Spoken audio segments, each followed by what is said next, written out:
Audio Jungle.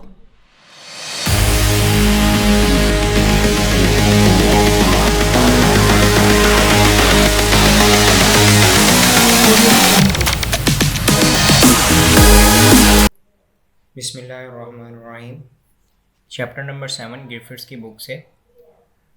Chapter का name है electrodynamics. Electrodynamics chapter का नेम है, तो ये तो ग्रिफिथ्स की बुक में है। दूसरी बुक्स में चैप्टर नंबर 1 भी हो सकता है, चैप्टर नंबर 2 भी हो सकता है, एंड सो ऑन, कोई भी चैप्टर हो सकता है। तो इसका फर्स्ट टॉपिक है ओहम्स लॉ। ओहम्स लॉ को देखना है, इसकी डेफिनेशन है ओहम्स लॉ की। कंडक्टिविटी ऑफ मीडियम, मीडियम की कंडक्टिविटी देखेंगे। And the last one is Ohm's law in electrodynamics and magnetism. 9-10 first year second year तक तो ओहम्स लॉ की सिर्फ डेफिनेशन, इसका फार्मूला जो है ज़्यादातर कवर किया जाता है। तो हम क्योंकि इलेक्ट्रोडायनेमिक्स पढ़ रहे हैं, तो हमने प्रीवियस चैप्टर जो कवर किया है मैग्नेटाइजेशन का, तो हम देखेंगे ओहम्स लॉ की क्या रिजल्ट्स आते हैं इलेक्ट्रोडायनेमिक्स में और मैग्नेटिज्म में। तो हम स्टार्ट करते हैं इसकी डेफिनेशन से। The voltage across a conductor, किसी भी कंडक्टर के क्रॉस जो वोल्ट होते हैं, is directly proportional to the current flowing through it. ठीक है, provided all physical condition and temperature remain constant. अब कंडक्टर क्या है? कंडक्टर ऐसा मटेरियल जो कि अपने अंदर से फ्लो ऑफ इलेक्ट्रॉन को अलाउ कर रहा है। ये मैंने एक कंडक्टर ले लिया। अब इस कंडक्टर के अंदर से मेरे जो है करंट पास हो रहा है आई। अब मैंने इसको वोल्ट दिया हुआ है वी, और यहाँ पे कोई रेजिस्टेंस भी होगी, इस मटेरियल की रेजिस्टेंस जो कि है आर। ठीक है, अब ओहम कहता है कि जो वोल्ट है अक्रॉस द कंडक्टर, यानी कि यहाँ पे इस जगह पे, यहाँ ये मैंने इनपुट दी है और ये है मेरी output.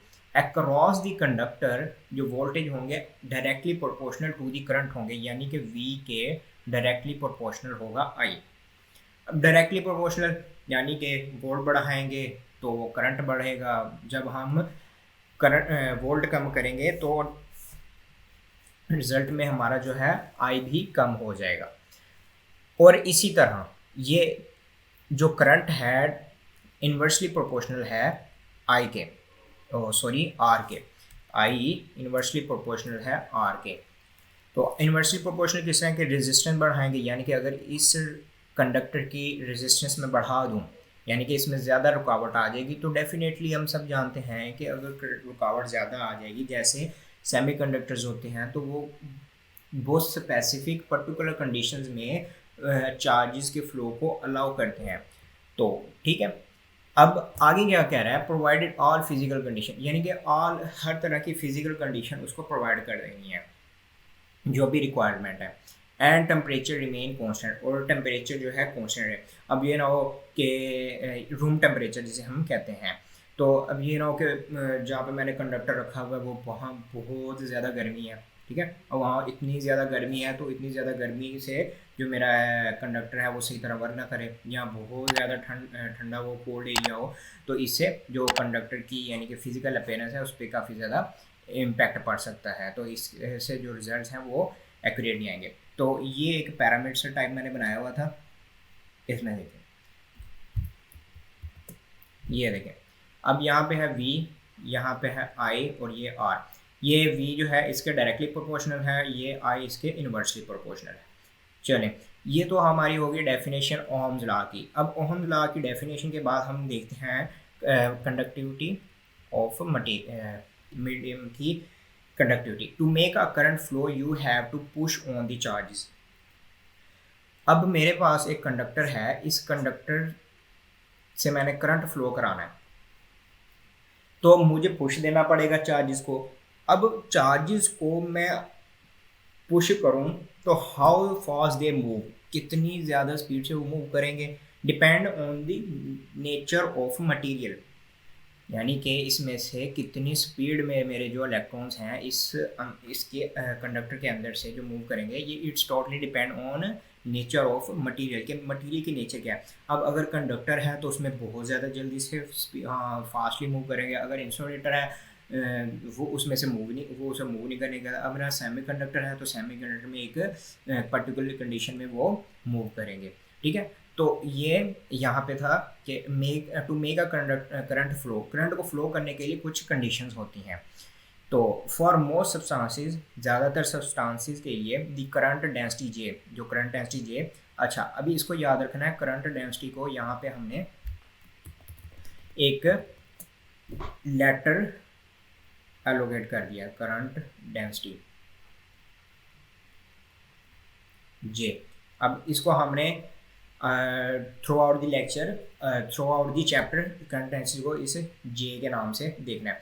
Is proportional to the force per unit charge F, यानी कि जो करंट डेंसिटी जे है ये है जी प्रोपोर्शनल, यानी कि डायरेक्टली प्रोपोर्शनल है टू दी फोर्स, फोर्स के, यानी कि जितनी ज़्यादा फोर्स बढ़ाएंगे उतनी ज़्यादा क्या है करंट डेंसिटी बढ़ेगी, to the force per unit charge. यानी कि अब ये मेरे पास अगर एक कंडक्टर है, ठीक है, अब इस कंडक्टर में डिफरेंट चार्जेस हैं, जैसे कि एटम्स होते हैं ना, एटम्स वो छोटा एक बॉडी छोटे छोटे एटम से बनी होती है, ठीक है। तो इसी तरह अगर मेरे पास कोई कंडक्टर है, इसके अंदर बहुत सारे मैंने चार्जेस रखे हुए हैं, तो इन चार्जेस पर यूनिट चार्ज, यानी कि हर एक यूनिट चार्ज पे जो है फोर्स है वो डायरेक्टली प्रोपोर्शनल होगी मेरे इस करंट डेंसिटी के। तो इसे कहते हैं हम, it's call the conductivity of medium, ये होती है मीडियम की कंडक्टिविटी।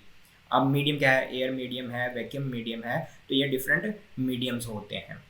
तो हमने अभी डेफिनेशन देख ली, ओहम्स लॉ की डेफिनेशन है वो हमें क्या कहती है डेफिनेशन, और उसके बाद कंडक्टिविटी ऑफ मटेरियल मीडियम देखी। अब नेक्स्ट है हम, जो हमारा सबसे मेन एक थीम है, हमारा जो हमारा सबसे मेन ऑब्जेक्टिव है वो ये है कि हमने देखना है ओहम्स लॉ को in terms of electrodynamics and magnetism. In principle the force that drives the charges to produce the current could be sigma is equal to zero anything, यानी कि वो फोर्स जो कि चार्जेस को ड्राइव करवा रही है, फ्लो करवा रही है, किसी एक स्पेसिफिक कंडीशन में उनको मूव करवा रही है, यानी कि वहाँ से वो एक पॉइंट से दूसरे पॉइंट तक लोकेट हो रहे हैं। तो जो चार्जेस की produce drive the charges to produce, यानी कि वो फोर्स कुछ भी हो सकती है, वो कुछ भी हो सकता है, एनीथिंग, केमिकल फोर्स हो सकती है, ग्रेविटेशनल फोर्स हो सकती है, and trend arts with tiny harness, यानी कि वो ट्रेंड आर्ट्स, जैसे ये एक मूवी है आंट मैन, शायद अपने लोगों ने देखी हो। तो वो आंट मैन क्या होता है, वो जो एक ह्यूमन होता है वो एक डेस्ट अपने ऊपर कवर अप करता है, तो वो ना छोटा सा ना वो बन जाता है एक आंट मैन। तो एवेंजर्स में है अच्छा, तो अब अपने टॉपिक की तरफ आते हैं। In principle the force that drives, जो चार्जेस को फोर्स करती है चलाने के लिए, इमेजिन करके देखें कि एक यहाँ पे मेरे पास एक तार है, इस तार के अंदर से जो चार्जेस मूव कर रहे हैं एक पॉइंट से दूसरे पॉइंट तक, ठीक है, उनको पॉइंट को एक उन चार्जेस को एक पॉइंट से दूसरी जगह तक कौन सी फोर्स ले जा सकती है, ऑर्डर कह रहा है कि वो कुछ भी हो सकता है, chemical, gravitational and train arts, कुछ भी हो सकता है, ये स्पेसिफिक नहीं है कि सिर्फ इसी से चार्जेस से मूव करेंगे फॉर आवर पर्सन, लेकिन हमारे मकसद के लिए though it's usually an electromagnetic force, यानी कि हम इलेक्ट्रोडायनेमिक्स पढ़ रहे हैं तो हम इलेक्ट्रोमैग्नेटिक या मैग्नेटिज्म की सेंस में इसको डील करेंगे। तो यहाँ पे मेरे पास एक टर्म आ जाएगी J is equal to sigma E plus V cross B. ये सिग्मा क्या है, ये प्रोपोर्शनलिटी का साइन है, ये ई पर हमारे पास इलेक्ट्रिकल यानी कि वो फोर्स है, प्लस बी ये डेंसिटी है, क्रॉस बी मैग्नेटिक के साथ, मैग्नेटिक फोर्स के साथ इसका क्रॉस प्रोडक्ट लिया हुआ है। Ordinarily the velocity of the charges, जो वेलोसिटी है चार्जेस की, is sufficient small that the second term can be ignored, यानी कि जो डेंसिटी है, वेलोसिटी है चार्जेस की, वो बहुत ज़्यादा स्मॉल है। तो जब हम इस तरह की टर्म्स हमारे पास आ जाती हैं, जैसे कि मैग्नेटाइजेशन के चैप्टर में टॉपिक में हमने इस तरह की छोटी टर्म को वैनिश किया था, तो इसी तरह यहाँ पे जो सेकंड टर्म है ये v क्रॉस b, ये वैनिश है। क्यों वैनिश होगी, क्योंकि इसकी जो वेलोसिटी है चार्जेस की वो बहुत ज़्यादा स्मॉल है। तो अब मैंने उस टर्म को वैनिश कर दिया, तो मेरे पास ये एक सेकंड टर्म, एक और टर्म इस की न्यू फॉर्म आ गई, J equal to sigma E।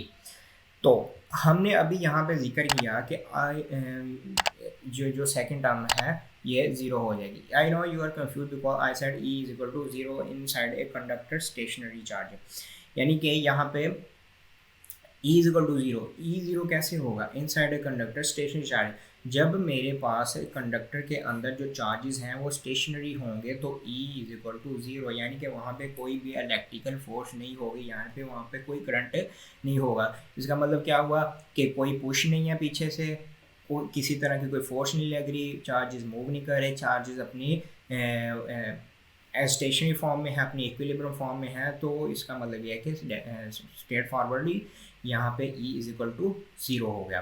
तो ये वी क्रॉस बी किस तरह हो ज़ीरो हुआ था, क्योंकि ये इसकी वेलोसिटी ऑफ चार्जेस बहुत कम है, इस वजह से ज़ीरो हो गया। सिग्मा ई इसके साथ आ गया। जी क्या है, करंट डेंसिटी है, इज इक्वल टू ये जो सिग्मा है इसको हम कहते हैं यहाँ पे प्रोपोर्शनैलिटी साइन, प्रोपोर्शनैलिटी साइन, और ये इलेक्ट्रिक फोर्स है। तो अब ये मटेरियल, कुछ मटेरियल्स की रेजिस्टिविटी है जो कि यहाँ पे दिखाई दी है। सिल्वर की रेजिस्टिविटी है, यानी कि इस वैल्यू पे आके वो रेजिस्टिविटी शो करता है। कॉपर की ये है, गोल्ड की 2.21 क्रॉस 10⁻8 है, 10⁻8, मर्करी की 10⁻7 एंड सो ऑन।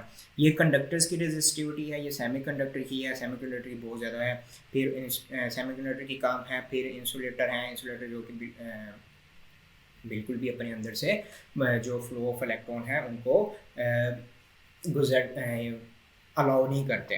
तो अब हमने ओहम्स लॉ तो देख लिया। वैसे मेरा इरादा था कि मैं ओहम्स लॉ पे बिल्कुल बहुत ज़्यादा डिटेल में जाऊं, लेकिन इसको डिटेल में लेकर जाने की ज़रूरत नहीं, क्योंकि ये बेसिक्स है, हमने इसको आगे बहुत ज़्यादा डेप्थ में इसकी स्टडी करनी है। तो ये सिर्फ इसकी थोड़ा सा ओवरव्यू था। जैसे हम स्टडी करते हैं तो स्टडी के दौरान स्टडी करते हुए हम देखते हैं कि ABCD शुरू से स्टार्ट करते हुए ऐसे हम चलते जाते हैं। तो इसी तरह ये कुछ न्यू टर्म्स थी जो यहाँ पे मैंने डिस्कस की हैं, इनको ही हमने इन्हीं से हमने आगे गो थ्रू होना है, इन्हीं को यूज़ करते हुए हमने आगे अपने जितने भी टॉपिक्स हैं, कमिंग टॉपिक्स हैं, उनको कवर करना है इंशाल्लाह। तो ये जो ओहम्स लॉ है इसकी मैं सिंपली एग्जांपल बता दूं कि डायोड सॉरी इसको हम वोल्टेज रेजिस्टेंस और करंट की डिटरमाइन करने के लिए यूज़ करते हैं। ज़्यादातर ये इसका यूज़ है वो लैब्स में होता है, लैब्स में। और इस ओहम लॉ का जो मेनली यूज़ है, पर्पज़ है, वो यूज़ किया जाता है इलेक्ट्रॉनिक्स, क्योंकि इलेक्ट्रॉनिक्स में डायोड, ट्रांजिस्टर्स और इस तरह की जो टर्म्स हैं वो यूज़ होती हैं। वहाँ पे काफ़ी ज़्यादा यूज़ होता है इसका वोल्टेज और करंट का, क्योंकि हमने वो वहाँ पे वैसे करंट और वोल्टेज तो हर जगह भी यूज़ होते हैं, लेकिन वहाँ पे बहुत क्या कहते हैं उसको प्रिसाइजली मेजर करना होता है कि अगर ये हमारे पास एक डायोड है तो वो कितना करंट बेयर कर सकता है, कितना अलाउ कर सकता है किसी भी वोल्ट को। तो इसकी मेजरिंग के लिए हम ओहम्स लॉ से जो हमने एप्लीकेशंस हैं वो हम यूज़ करते हैं। तो इंशाल्लाह मिलेंगे नेक्स्ट लेक्चर में। अल्लाह हाफिज़।